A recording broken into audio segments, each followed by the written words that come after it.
Welcome to Ian Cameron's Football Frenzy. We're back after a little hiatus. We're back to record a Super Bowl preview edition of the show. We had to do one last Football Frenzy show before the end of the season. It is the Super Bowl, of course, the National Football League, the biggest professional sports league in North America.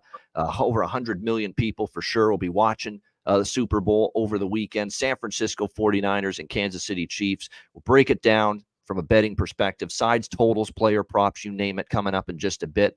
And I've got a very special guest joining me this time around, longtime friend of mine, CFL quarterback, currently with the Saskatchewan Roughriders, a few other teams as well in the past. Trevor Harris helping me out here to preview this Super Bowl. Trevor, it is good to see you. How are you?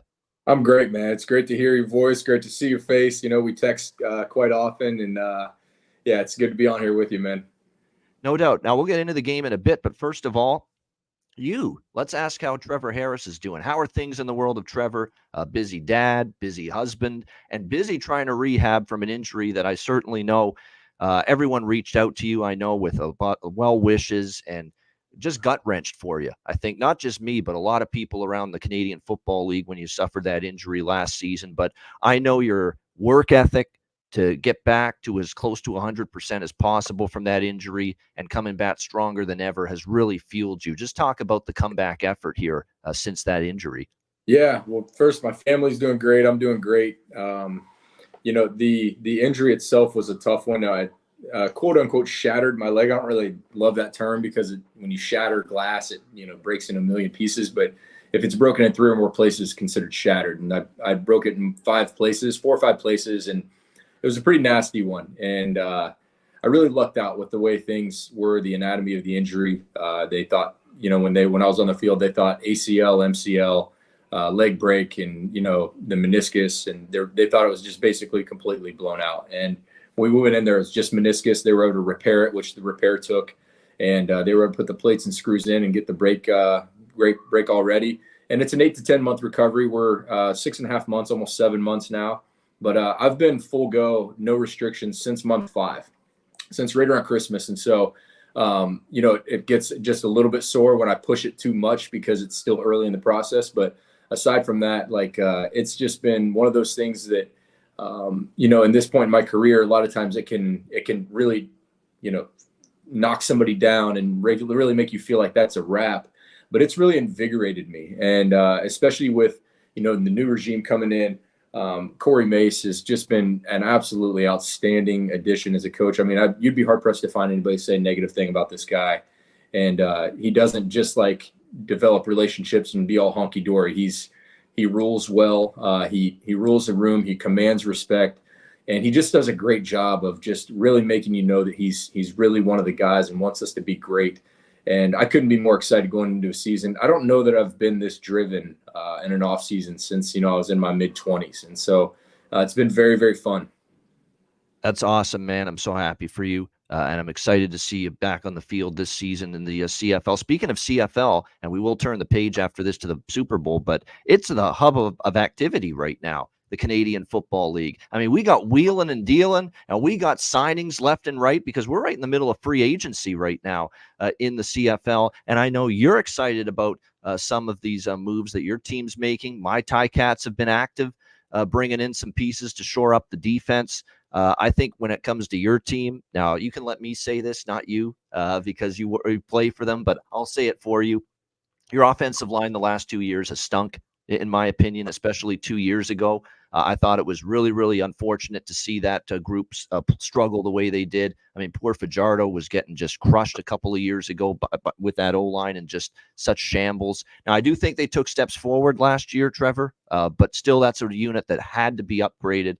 If you're going to have that offense perform at the level that ultimately you and I'm sure all your offensive teammates hope. And I like the trajectory of where you're going on that side of the ball, specifically with the O-line. And I love that you guys got A.J. Ouellette. That man is a terror to try to tackle in the open field. That guy is a break contact and keep going type of running back. Very, very difficult on first contact to bring that guy down to the turf. He is just a physical, strong, tough, and he's got underrated speed and hops, this guy. Don't be fooled. He can fly if he's got that room to make things happen in the open field running the football. So there's some exciting times coming there in Saskatchewan. We know that fan base is just crazed over the Rough Riders. So you got to be excited. Oh, I couldn't be more thrilled, to be completely honest. It's one of those things where I was heavily involved, getting Olette in town, and then working on Jamarcus Hardrick as well. And we feel really, really good about our interior guys. You've got Peter Godber, you've got Logan Ferland, you've got Phil Blake, and we've got some guys up front that can really push people around, be physical. And now we have a running back that is, J-Mo was absolutely amazing. So shifty, so difficult to defend in open space. And, as a runner, is so slashy. But, AJ's a different element in terms of bringing downhill physicality in terms of what his game is. And so, that's going to allow us to, really run the ball, get our run pass option game going, be able to play action people and keep teams honest, keep them, they can have 6 in the box and allow us to really stretch the field horizontally and on those second levels. And now we can really mess with safety plays when they're trying to cut over routes or try and get in the box to help out the run game. And so it's going to add a new dimension to what we're doing on top of Coach Mueller coming over, bringing his system and meshing some things that I've done in the past that I've really enjoyed, that I think that could be good for us. And so he's been amazing to work with as well. And I think if you're a Rider fan, it's time to get excited about football. Oh, sorry, I was muted. Yeah, that is the message right there. Get out there and support the team. Okay, I know, it didn't end well last year. There was some apathy with the fan base. I saw some empty seats there at the end of the season there in Riderville and Regina. Let's fix that shit. All right, let's go. Get the tickets, get out there and support Trevor and his Saskatchewan Roughriders, who I do think, going to have get your seats before they fill up and you can't get them. Exactly, because if you're going to have a red hot season here and you're going to have a bounce back season, they'll quickly jump right back on and be right there with you every step of the way. They love their CFL football out there. In that stadium location too reminds me of the Buffalo Stadium where the Bills play. It's right in the middle of nowhere. There's a bunch of tailgate parties going on, a bunch of psychos just whooping it up, getting ready for a Rider game, kind of like in Buffalo. I don't think they put people through tables though in Saskatchewan. I don't think they're at that. No, but I think we need to start something. Like maybe smashing watermelons or something. Like something needs to be done when we clinch a playoff berth. Yeah, there's no doubt. The watermelon heads, though, are out in full force. That's about the closest thing there, but we're not at the breaking tables thing yet, like Buffalo. But just some overall thoughts, Trevor, as we talk Super Bowl now, 49ers and Chiefs. Just some overall thoughts on this game. Nothing specific, but what excites you the most about being able to see the 49ers and Chiefs go head-to-head on Sunday? I'll tell you, a matchup I'm really looking forward to is Kyle Shanahan calling plays against Steve Spagnuolo. The Chiefs have been really the strength of that team this year through the most part, and Mahomes has just been out of this world in the playoffs, as you'd expect. But Kyle Shanahan does such a tremendous job when you cut the tape on of splitting out Kyle Juszczyk, of putting Christian McCaffrey, George Kittle, and Kyle Juszczyk to one side of the field, all not in the backfield, and Deebo Samuel's the running back. He's finding new ways to make defenses uncomfortable and get them out of their comfort zone. He does so many things, using Juszczyk as the queen on the chessboard. He'll change to McCaffrey being that, and he's putting Deebo Samuel tailback. He's doing all these sorts of things, and he does such a good job of mixing things up when he does that and using the play action game, getting Brandon Ayuk involved on in breakers, second level in cutters. And he just does such a good job of moving defenses and manipulating them into things that they're not comfortable with. And, with Spagnuolo, he's done such a good job of putting Chris Jones into situations where he can get that one-on-one pass rush. And, I know Chris Jones is very motivated too, because he's, on his contract year. He's going to want to re-up and get himself a great deal. And he's done a tremendous job this year. And then that's not even talking about the other side of the football, where you have a motivated 49ers defense that's been called out over the past week over their effort and how poor they have been. And, you've got Mahomes playing against them, against a motivated bunch. And so I've got some good opinions on who I think would win and why. But it's been really, really an interesting thing to see come develop as the year has gone on, to see who was going to make it here. And now we have our matchup. No doubt. And for me, this NFL season started out pretty wretched, quite honestly, with my results. I mean, it was just not seeing things clearly, Trevor, to be quite honest with you, September and early October. But like in football, you make your adjustments. You get a few more reps under your belt, make the football analogy, right? And all of a sudden, you start to get things together. And really, the second half of the season, man, it was just a lot better for me. It was that's when things turned around. Now we're in profit on the season so far in the NFL, and looking to finish strong here with this Super Bowl. As you see on the screen, current line has San Francisco 2-point favorites here, Allegiant Stadium, Las Vegas, Nevada, where this game will be, of course. Total 47.5 here in this one. So my first thought here is let's just talk, we'll talk matchups and X's and O's, and Trevor's obviously a good person to do that with, having played the game himself. But I will start with just this point spread where it is right now. If you would have told me week one, hell, if you would have told me like mid-October, when the San Francisco 49ers were the hottest thing since sliced bread in the National Football League, and they were just ripping off one extremely impressive performance after another, just destroying the Dallas Cowboys on a Sunday night game during the regular season. Trevor, if you would have said to me mid-October, San Francisco was going to be a 2-point favorite on a neutral field over the Kansas City Chiefs, I would have said I'd like San Francisco in this game, 100%, because we were starting to worry at that time, what's wrong with the Chiefs? What's wrong with the offense in particular? Because really for the majority of the regular season, we saw Kansas City offense look off kilter, a little bit out of sync throughout the course of the year. The O-line play was kind of up and down. More importantly, the receiving core has been much talked about as a big issue. Drop passes early in the year from Kadarius Toney, drop passes earlier in the year from MVS, Marquez Valdez-Scantling, among others. And as you know, playing the quarterback position, you need your receivers to make the plays that are there to be made. Obviously, when the ball is there, it's an accurate throw, because the quarterback's not going to make an accurate throw all the time, obviously. But when the throw is there to be made, and your receiver 9 times out of 10 is going to make that catch, and it's more of a routine play, you got to make it. And that was the issue, Trevor, with Kansas City early in the season. They weren't making enough of those routine plays at the wide receiver position. And I think it kind of got in their head, and it kind of got in the head a little bit of even Andy Reid and the offensive coaching staff there with the Kansas City Chiefs. Of course, Matt Nagy is back there as the offensive coordinator again, which he had before he got the Bears head coaching job, many years ago.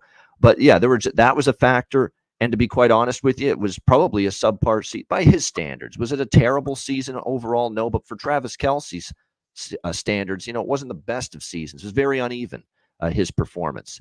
So if you base it out on where these teams were in October, and really if you look at their full season statistics, offense and defense, and their full season record, you probably could still make a strong case that, hey, it's pretty cheap here to be able to bet San Francisco -2 against Kansas City in this game. But here's the issue with that thought process for me going into this game, Trevor. If you whittle this down to the shorter term and what we have seen in the postseason, and really from the end of December with these two teams, really from Christmas Day onward, actually post-Christmas Day. Actually, you can include Christmas Day because that was the day that the Niners got absolutely throttled, ambushed by the Baltimore Ravens, at home on Christmas night. I think everybody was stunned to see that, because San Francisco had been played so well all season, especially in the big games and especially at home.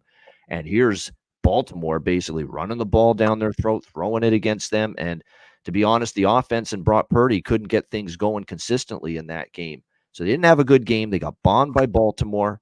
They kind of looked up and down in their next couple games to end the regular season as well.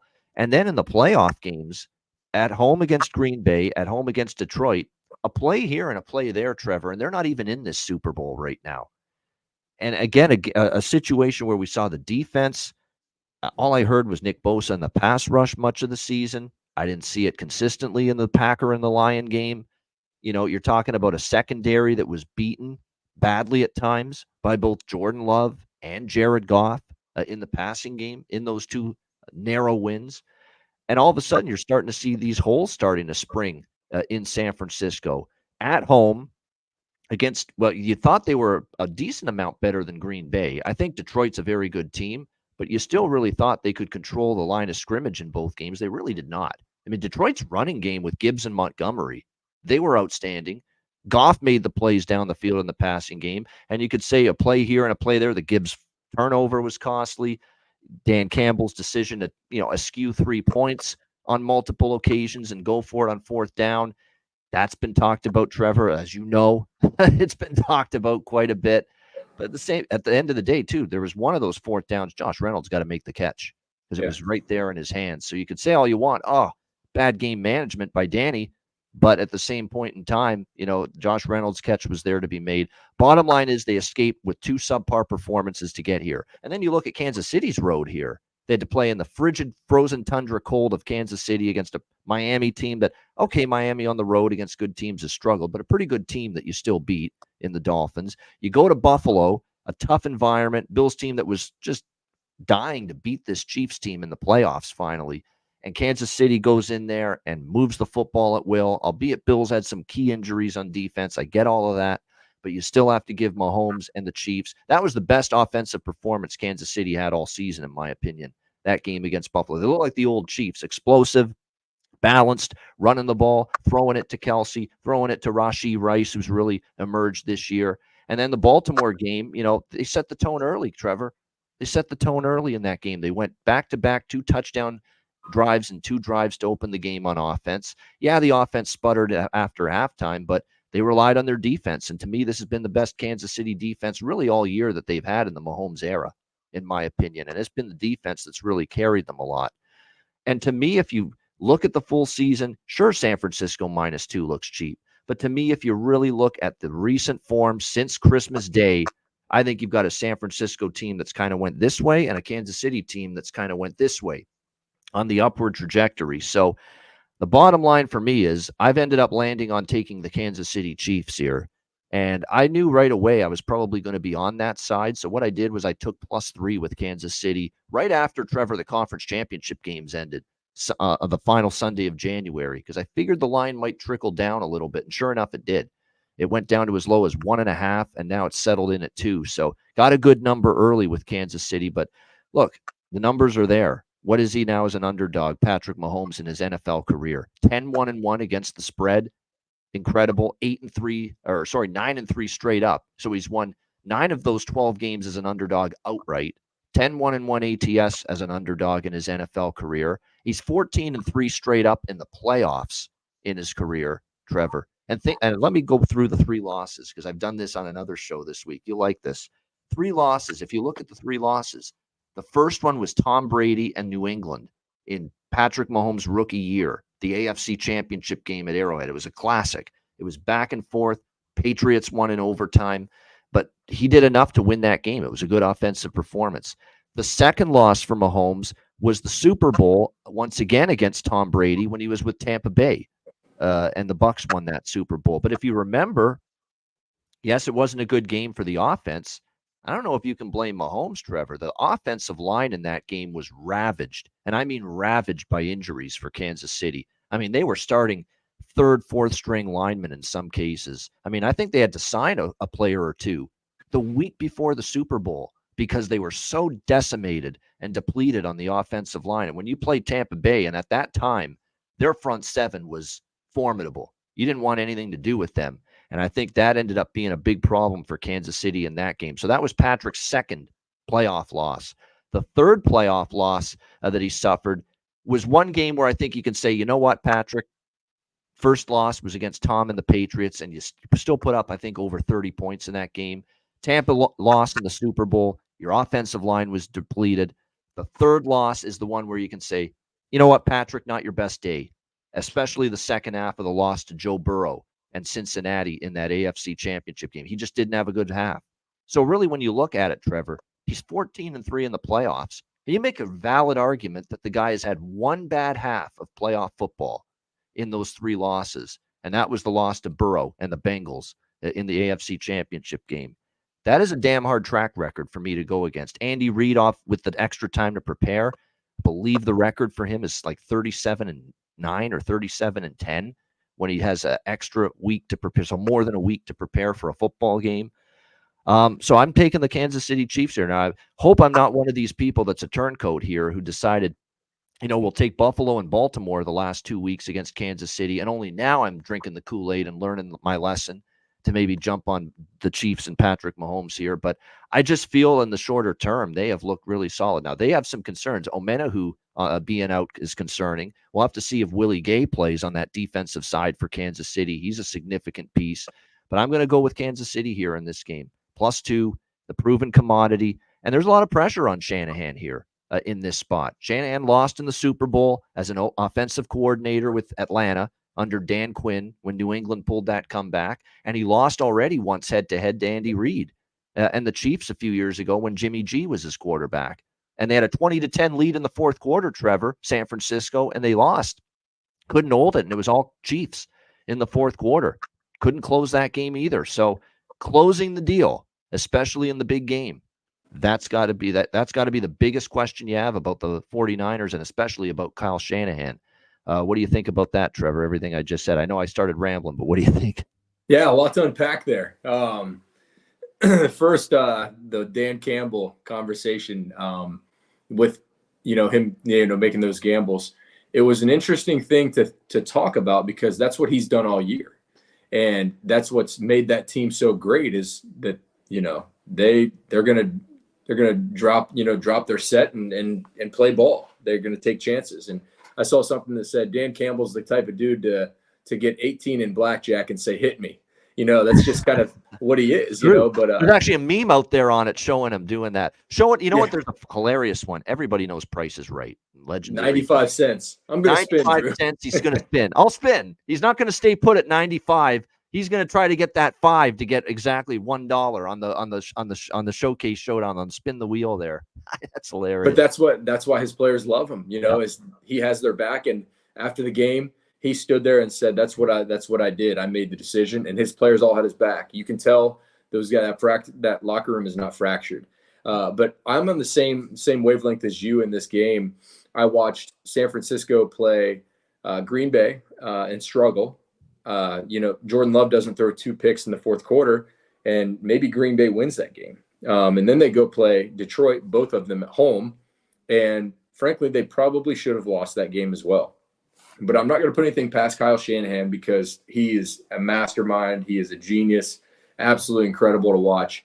But then you watch Kansas City, who just beat Baltimore. And now, mind you, the transitive property is not like a real thing in pro football. But Baltimore went to San Francisco and absolutely manhandled them on Christmas.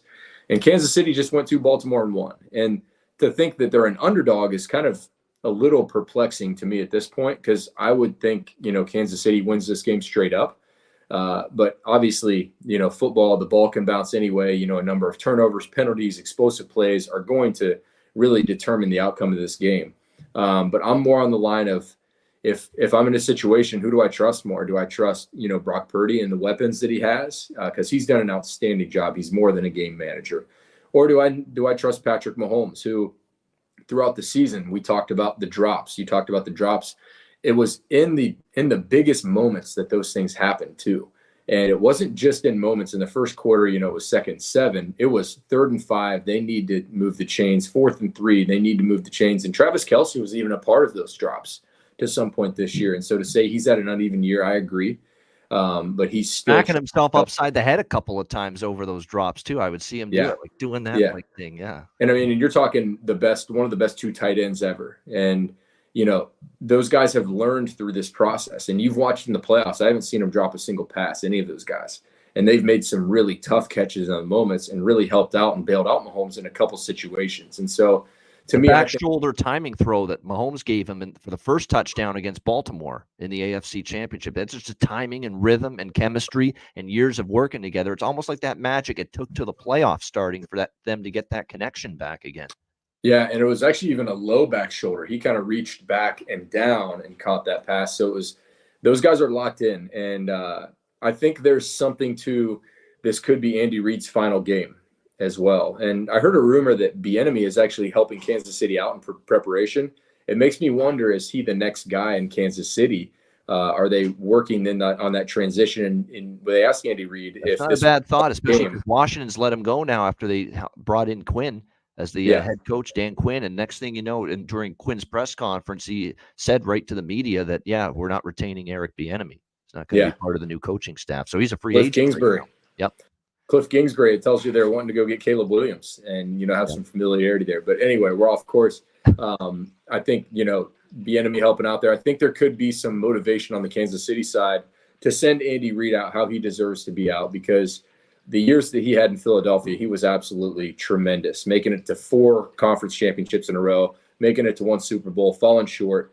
And now that he's in Kansas City, he's done nothing but just excel there, regardless of who's been under center. Now that he has Patrick Mahomes, it's obviously been upticked, and really one of the great coaches of all time. And so you wonder if the motivation factor is there for Kansas City to send Andy Reid out the proper way. No doubt they want to. And you know what? They got to send him. They've got to, when they give him the Super Bowl, if he were to retire, give him a lifetime. If I'm Arrowhead and I'm the Hunt family, the legendary family that, of course, has owned the team forever, I give Andy Reid on a retirement gift, and he'll love it because he's professed his love for this food item. You give him a lifetime supply of burgers or something. You give him that. He loves his burgers, Andy Reid. That's exactly what you do. You send him out right. You give that man what he wants because he's done a lot for this franchise, and the players love him, and he's done obviously a great job.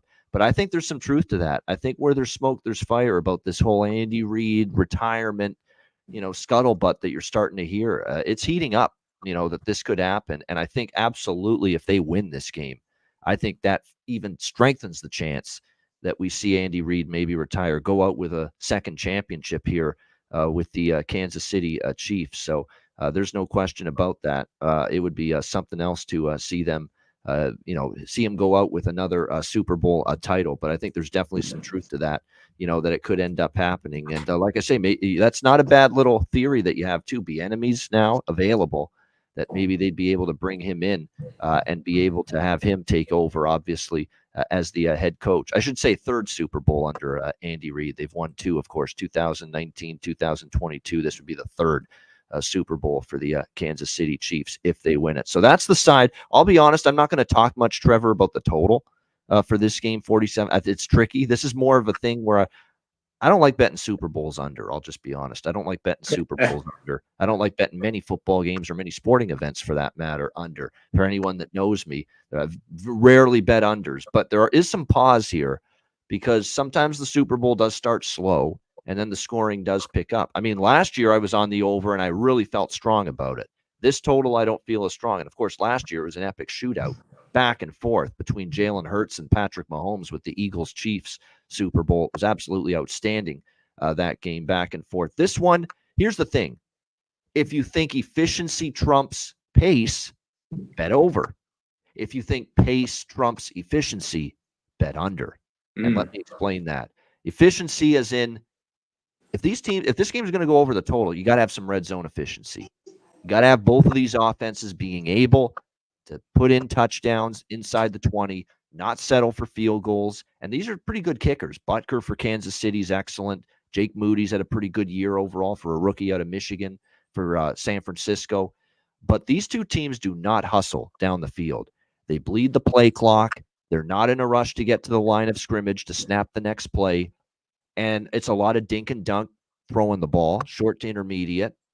Kansas City's not stretching the field with a big downfield explosive passing game like they did maybe earlier in Mahomes' career. And they run the football, both teams. Both teams make it a proponent to run the football. Kansas City with Pacheco, and of course, San Francisco with Run CMC, Christian McCaffrey. So when you look at this situation, you're going to see 6, 7, 8-minute drives, Trevor. And if you're betting over, that's not a good thing. If you're betting an over, when you're seeing 6, 7, and 8-minute drives, and you're probably going to see a lot of them in this game. So what you're going to hope for if you're on the over is you're going to have to hope for, even in these 6, 7, 8-minute time-consuming drives, you get a high degree of efficiency, and you get these teams finishing these drives with touchdowns. The worst thing in the world for someone on an over, and I've been here and I've suffered through it with some of my losses, is you're on an over. This team is just bleeding the clock, and they're putting together a great drive. 6, 7, 8-minute drive, even in some cases, even 9 once in a while, 9-minute drive. They get to like the 5-yard line. They get to 3rd and goal, incomplete pass, and they kick a field goal. And there's 9 minutes off the clock and only 3 points on the scoreboard. That's where it's in tough. So to me, my advice with the total is if you think these teams in the offensively will have a high level of offensive efficiency, red zone efficiency, finish their drives with touchdowns, bet over. And if you don't think that's going to be the case, if you think these two red zone defenses are going to step up and keep these teams out of the end zone more often than not, bet under. I think that's what this totals handicap in this game comes down to. Yep, I'm of the mindset of, in a game like this, I think you see a slow start, and I think you see a second half surge of points. That's a normal go-to prop for me every year in the Super Bowl, Trevor. It's second half higher scoring than the first half, and you can usually get minus 110, minus 120 on it.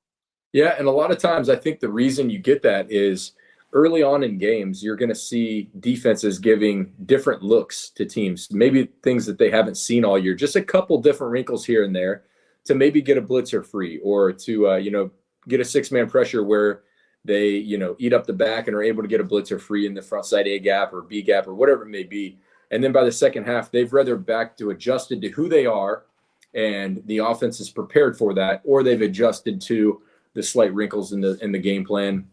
And something else that you can also do in situations like that is you could see early on in the game, San Francisco or Kansas City use a little bit of tempo to offset that, so they can't get set and get in their new calls and new looks and wrinkles that they want to do. And so I'm always torn with going into big games like this, if you're going to see that wrinkle of pushing the pace.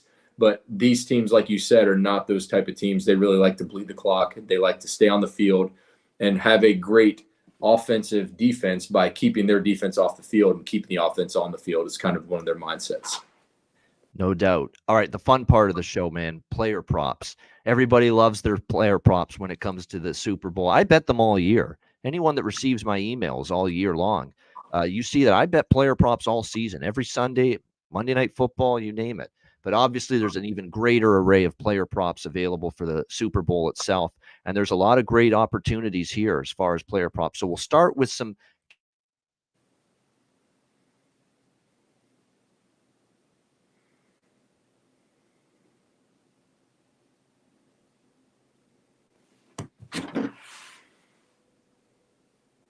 Kansas City player props that when I look at it here, I think still it's worth a look, and that is Travis Kelce here for the Kansas City Chiefs. I did hit the over receiving yards with him last week, or in the AFC Championship against Baltimore.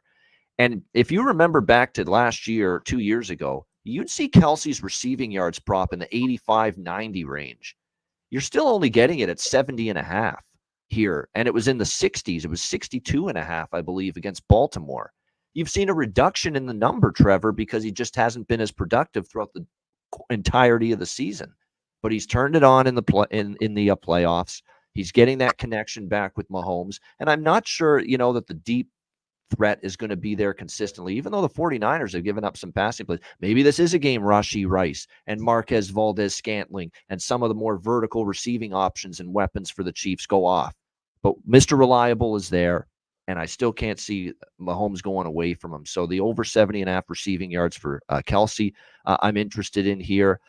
There's someone that I'm interested in too, because I think on the other side, San Francisco, Purdy will look for Kittle quite a bit. There is a little bit of a vulnerability at times with the tight end spot, really for both teams. I could see both teams, having success with tight ends in this game.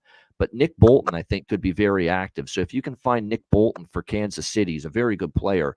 7.5 assisted and solo tackles, over 7.5. I think he's going to be in on a lot of the defensive stops here for the Chiefs on that side of the football here. The middle of the field, that's the ground that he covers. And I think that's definitely what you might see here in this game. As far as Patrick Mahomes, I'd be tempted to actually, believe it or not, with him, as far as his pass attempts in this game, because unless they really fall behind by a big margin, and I don't think that's going to happen, this might be an under 36.5 for Mahomes pass attempts, because I really think they're going to incorporate Pacheco a lot. And I like Pacheco over rushing and receiving yards combined. One thing about San Francisco, they've struggled against running backs out of the backfield catching the football. That has been a little bit of a vulnerability for San Francisco's defense. That's why if I bet Pacheco props, Trevor, in this game, I want the receiving yards component to be part of my bet. I want that to be involved in it. So over rushing and receiving yards for Pacheco is something I like quite a bit. I mentioned Kelce. I like Rashee Rice's touchdown prop value because I think he is the one guy that definitely I could see finding the end zone. I'd probably like the touchdown prop at plus 150, a very good price compared to his receiving yards, because I'm not sure he could have like 38 receiving yards for the game, but score a touchdown. You know what I mean? Yeah. Whereas his receiving yards closer to 50 or 60. He's going to be close to that number. I'm not sure he goes over, but I like his touchdown prop here in this game for the Kansas City Chiefs here, and Rashee Rice, who to me, the kid out of SMU, has been a really nice story for them because his receiving yards prop here is around 65.5. I'm not sold he goes over that, quite honestly, but I do think he can find the end zone. So I like that plus 150. And the last one that really stands out to me on the Kansas City side is Mahomes over rushing yards. For him to make plays with his feet, this is the Super Bowl after all. Ankle's fine. Yeah. And even though the 49ers defensive front with Bosa and company, the ability to flush the quarterback out of the pocket, it's the biggest game of the season. You don't hold anything back. Not that Patrick Mahomes ever does hold anything back, but you know what I mean? If you have a chance to pick up the first down with your legs as opposed to forcing something that isn't there, he'll do it. So over 24.5 rushing yards here for Patrick Mahomes. I think he can eclipse that. So I saw the other day, I was Instagram like reel scrolling, and I saw that he was part of one of the worst beats in all of sports betting a couple years ago in the Super Bowl when he took 3 knees for a minus 15 yards. That's the concern. And actually, my buddy is a big gambler, and he kind of runs his bets by me, and I kind of just like chat with him football wise, just kind of like this, because I'm not a gambler. But he actually had Mahomes rushing yards for that game, and he's like scarred for life with it. So he refuses to bet Mahomes' rushing prop just because of that game. But I tend to agree with you. I think Mahomes even had some really good key rushing yards last year in the Super Bowl, and he had that high ankle sprain that was really, really bothering him. And so that would be one I would actually be tempted into looking into, because when teams are kind of, have game plans for you, a lot of times they might start trying to play 2-man or dare the quarterback to run because he's so lethal with his arm. But I think that could be one. And I think Pacheco, I think they're going to really try and establish the run against this defense to come downhill, be physical, show that they're not nervous to run to that front, and not let them pin their ears back and just put their best pass rush moves on and put the pressure on Mahomes. I think they're really going to try and establish that run early. Like we had talked about, they like to bleed the clock out. I don't know what's his receptions total, because to me, his ideal of getting over or under in his receiving props is how much he's going to run after the catch. But I do think he gets targeted. Over 6.5 is minus 150. That's about what you're looking at for Kelce receptions. Yeah. I feel like he's going to have 7 or 8 catches in the game for sure. Oh yeah. I feel like that would be not an easy one, but something that I feel like could easily go over, and you could even have probably 5 catches in the first half, sort of a feel. And let's see, Pacheco, I think he's a guy that is going to establish the run game early. Touchdown props, I'm sure Christian McCaffrey cannot be an easy bet to make, but the guy's going to score a touchdown. Hasn't he scored a touchdown in every game but 1 or 2 since he's been in San Francisco? That's been the streak, yeah. The problem is, do you want to risk $230 to win $100? Because that's what you got to do, minus 230. Man, yeah, it's like, yeah, it's got to be a parlay piece if you're going to bet it. That's what you got to do with that. Okay, yeah, combine it with another bet, parlay, right? Yeah. Sorry, I'm not up with the lingo, but yeah, that makes sense. The funny thing about Trevor is, obviously he doesn't bet NFL, but he's always interested in how things are going with my bets. He's very interested. He's like, how did you do? How did you do? So I live vicariously through you. He cares about my bank account. That's good. I do. I live vicariously through you, and I have just the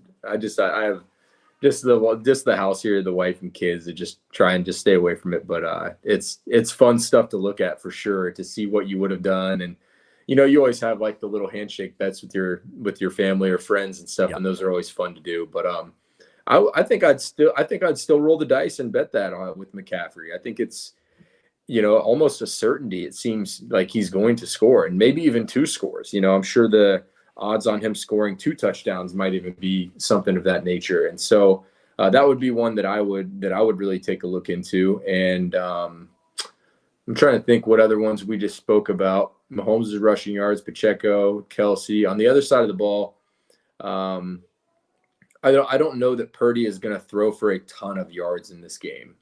I'm not sure what his passing prop is. Even Mahomes, Trevor, is 262 and a half, I believe, his passing yards. He went under that in both games against Buffalo and Baltimore. Even though they won, their offense looked really good, especially the Buffalo game, start to finish, it looked good. The second half, the Ravens defense did play pretty well. They kind of shut down Kansas City the second half, but it's worth noting Patrick Mahomes has not gone over his passing yards number in each of the last two games.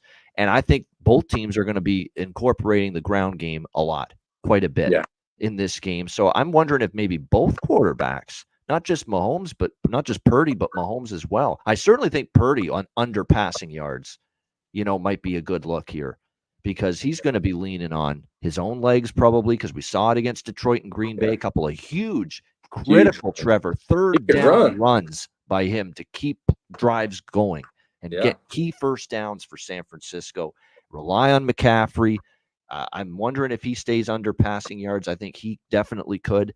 And I definitely think Mahomes, even at 262 and a half, could stay under that number because I think Pacheco and McCaffrey are involved early and often on both sides.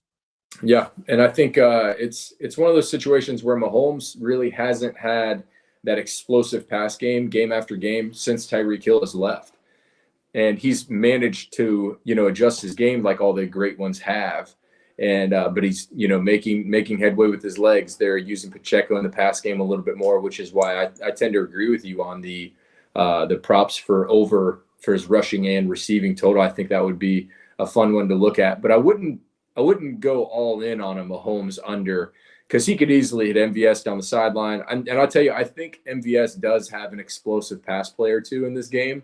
And so I think that would be one I would actually look into. I'm not sure what his yardage is. It probably isn't going to be a lot, but I do think he's going to catch a dig or a go route or a corner of some sort. They're going to try and get him over the top. And I think he's going to have an explosive catch or two in this game.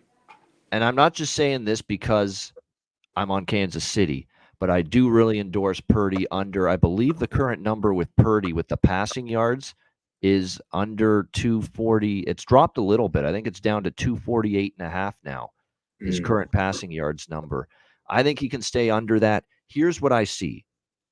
And let's be real, as much as I like Kansas City in this game, they got helped out a little bit in the win against Baltimore by just, to me, asinine, unthinkable, numbnuts play calling and game planning on offense by Baltimore in that game. I'm just going to flat out say it. I thought it was a disgraceful display by Todd Monken. Was this guy higher on drugs going into this AFC champion? I had to ask myself that, honestly, from a play calling standpoint. You have this gifted athlete in Lamar Jackson at quarterback. We know he's got an incredible ability running the ball. We know he's still progressing as a pocket passer, but that's not his game. That's not the strength of his game. You've got a great running back group. You've multiple backs who can beat you. You've got an offensive line that is built to run the football. It graded out by Pro Football Focus and all these football analytics sites, Trevor, as an elite run blocking offensive line, the Baltimore Ravens. And yet they didn't play into that at all in that game. I cannot believe the game plan that puts Lamar Jackson in a spot to throw the ball almost 40 fucking times in that game, and they only run the ball like barely 15 between Jackson and the running backs combined. That was the ratio we were looking at. 36 pass attempts to 15 rush attempts. And that was not a game, Trevor, where Baltimore's down by 3 touchdowns. They were never trailing by more than 10 points. There was no reason not to commit to the strength of your offense, running the football more than you did. By the way, against a Kansas City defense that was ranked 28th in EPA per play against the run this year, 28th in the National Football League. And yet we did not see Baltimore attack that run defense, the presumed vulnerability of the Chiefs defense in that game. And it came back to haunt them. It absolutely came back to haunt them. I don't know what the thought process was, but it was the wrong thought process, that they got away from what worked for them all season long, and they tried to make Lamar Jackson into Joe Montana in that game, throwing the football left and right. And it was a game plan that did not fit your scheme. It didn't fit your personnel, and it certainly didn't take advantage of the matchup, which was the weakness of that Kansas City defense, Trevor, which is the run defense. I love their pass defense, Kansas City. I do. I love it. I like L'Jarius Sneed. He's great. And how about McDuffie? How about the way this guy's come on like a freight train this season at the other corner spot for Kansas City? He's been amazing. He's Good played luck like trying to throw the ball on those two guys. They've been great. And Shanahan, say what you will about his faults in winning the big game and San Francisco looking lackluster. I guarantee you he's not sleeping on what we saw with Baltimore there. He no. knows that they made a big time mistake not running the football as much as they did, or not running the football as much as they should have. He ain't going to make that mistake. So for my props with San Francisco, Trevor, Brock Purdy under passing yards, and this is a Christian McCaffrey game for me. I like over rushing and receiving yards for Christian McCaffrey here. It's a big number. It's 128.5 for over rushing and receiving yards. But he ain't going to be a fool like Todd Monken there in Baltimore, Shanahan. Attack the weakness of Kansas City's defense, which is their run defense, and especially between the tackles running. And that is where McCaffrey is just so special. He's just so a tough physical runner, bounces. He's very hard to bring down. And I think Christian McCaffrey gets fed early, gets fed often in this offense on Sunday. So I like his over rushing and receiving yards, 128.5. And actually, I'd go one step further too, Trevor. His rushing attempts are at 18.5. He'll probably have 19 plus in this game. I think he has 20 carries in this game. They're not going to be Baltimore stupid. Sorry, they're not going to be that. You go get Christian McCaffrey for games like this. Yeah. Here's a stat for you too. You know who has the fewest pass attempts in the NFL of all teams? It's attempts. It's the San Francisco 49ers. Right. Yeah. Do you know who leads the NFL in explosive pass plays? On defense, KC. Yeah. Who like offensive pass plays, explosive pass plays? Who leads the NFL in most explosive pass plays? It's the San Francisco 49ers. So they throw the ball the least, but they have the most explosive pass plays in the NFL. Why is that? Throw just barely beyond the line of scrimmage, and they've got all these incredible playmakers in space. There you go. And they generate openings and get people catch and runs per what you just said, because they run the ball so effectively. Yeah. They're so great and effective in the play action game and getting people to stuff the box. They just like we talked about. Guys open. That's what exactly. They scheme their guys open, and Brock Purdy does a tremendous job of anticipating and those sorts of things. And so I think that it could be a situation where early in the game you see some explosive pass plays from San Francisco, but it's just a matter of, do they come out and establish Christian McCaffrey early to set that up later in the game, or do they set up Christian McCaffrey running it down their throat 20, 24, 25 times this game? Because you pay Christian McCaffrey, you go get him 4 games like this so that, hey, you're going to get 25 carries. You're our best player, even though we have George Kittle, Brandon Ayuk, Deebo Samuel. You are our guy. You're going to go out and lead this team. And that could be an interesting prop bet for Christian McCaffrey, Super Bowl MVP. Because if they win, I think Christian McCaffrey is going to be the MVP. And I do think if you can get Kelsey's, I don't know what his touchdown prop would be. Mahomes has thrown 3 touchdown passes, and all of them been to Travis Kelce this playoffs. And so I think that he would be a guy that is plus 100 even money on Kelce touchdown. Yeah, might be a good one to bet there. Yeah, well, no, I definitely think. Look, considering McCaffrey is so thought of to score in this game, I think Kelce should be right up there too. And the difference is you got to lay minus 250 with McCaffrey, or minus 230. You can get plus 100 on Kelce. Huge difference as far as the pricing goes. We will wrap up, Trevor. I know you got to run, but we'll wrap up in about 5 minutes or so. Just a couple last things, Cisco, as far as props. And by the way, if you're tuning into Ian Cameron's Football Frenzy here and you want me to break down the national anthem props and the color of the Gatorade props, it's the wrong show for you. I'm sorry. I don't know what else to tell you right now with that. I'm not putting a dime on that crap unless I've got inside intel and knowledge of what's going on, and I don't. And even then, I don't know if I'd be rushing to bet the Gatorade props and the novelty props that everyone loves to get into as far as the Super Bowl. I'm keeping it football, man. Give me my football props. That's what I want. That's what I'm interested in. Yeah. Yeah, I love that. I know some people bet on the coin toss, and that stuff's wild. Or what's the first play of the game going to be, a run or a pass, and those sorts of things. It's funny you mention that. There's one that piqued my interest as far as like the first pass of the game for Purdy. You can get incomplete pass for Brock Purdy for his first pass attempt to be an incomplete pass at like plus 200. I think that's actually not bad. First Super Bowl, He's just a young guy. It's his first full season as a starting quarterback. Remember, he only became the starter, midway through last season. This is his first full season as a starter, first Super Bowl, big stage, first pat, maybe little jitters, little butterflies in the stomach. Maybe you sail one. Maybe you just force one that isn't there. It's just your first pass. The adrenaline's just coursing through your veins at that moment. And maybe you just don't make one of your better throws and it goes incomplete. So I don't think that's a crazy bet. Brock Purdy, first pass attempt, incomplete, plus 200. Could get it. Could happen. Yeah, I think so.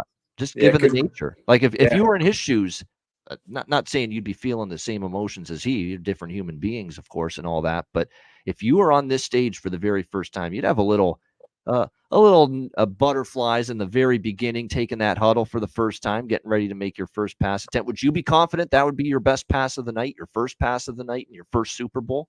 It's a good question. I don't know that because sometimes going into games, I tell coordinators, I'm like, I want to shoot the ball down the field first play of the game. Let's go throw it over their head. And it could be a situation where, maybe he wants to get the jitters out and go let one loose down the field. But also Shanahan could be smart enough to say, hey, we're going to get you in the game quick. We're going to get you a quick screen, get him something easy, get a ball out of his hands, see a completion. That would be one personally I would stay away from, but just because you don't know what the pass play is going to be. But I do, with the numbers like that, you could roll the dice. Yeah, and that just from a value standpoint, like if it was a price that was not like closer to even money or even a smaller plus price on that, probably wouldn't be interested. Oh, Brock Purdy too, under 1.5 passing touchdowns. I think that is worth a look. I don't think he's consistently exceeded. I don't think he's consistently gotten to 2 or more passing touchdowns as of late. He's had a lot of passing touchdown games. Remember, this is a team that's going to run the football too in the red zone when they get down by the goal line. So that Brock Purdy under 1.5 passing touchdowns could be a good look. And I'll throw one more out there on the Niners side. This is more of a gut feel. It's not like he's been a ton of production from him for the entirety of the season. But all of a sudden, we saw this man resurface a little bit in some goal line red zone packages for San Francisco on offense against Detroit in the NFC Championship, and he nearly scored a touchdown on one of those plays. And sure enough, go look at the Super Bowl that they played with Shanahan and the Niners against Kansas City a few years ago. And you'll see in the box score, and if you rewatch that Super Bowl that the Chiefs beat the Niners, but one of the San Francisco touchdowns, this guy found the end zone, and I think the value is too good to pass up. I'm talking about the big guy, the fullback, who was flaunting his stuff, with